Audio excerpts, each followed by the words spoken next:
नुआपड़ार अंक आसी जाइछि। एग्जिट पोल रे आपण बिहार रो तथ्य तो सुनिले किंतु एबे नुआपड़ार अंक मु आपणक निकटे रखिया पई जाउछि जे अंक को नहीं ओडिशा वासी मन रे अनेक गुड़िए प्रश्न।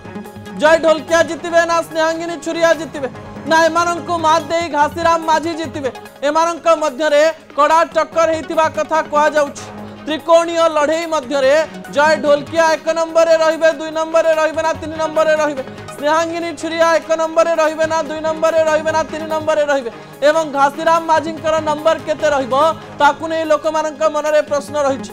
आज तो दिन तमाम यह भी चर्चा है जे जय ढोलकिया नुआपड़ा जाई भोट देले घासीराम माझी नुआपड़ा जाई भोट देले अन्यपटे स्नेहांगिनी छुरियांकर कथा आसीथिबा बेले से अन्य जगार होइतिबारु किछि लोक कहले जे आमे विजय लाभ करिवो। घासीराम माझी कहले मु माटीर पुओ मु विजय लाभ करिवे। जय ढोलकिया कहले मु माटीर पुओ विजय लाभ करिवे। स्नेहांगिनी छुरिया किंतु विभिन्न बूथ बुलुथिले एवं बूथ बुलिबा परे बड़ मतामत मध्य दउथिले जे एई स्थान रे भोट को नै अनेक प्रकार एमिति परिस्थिति सृष्टि होइछि जो परिस्थिति मु केबे भी देखि नथिले।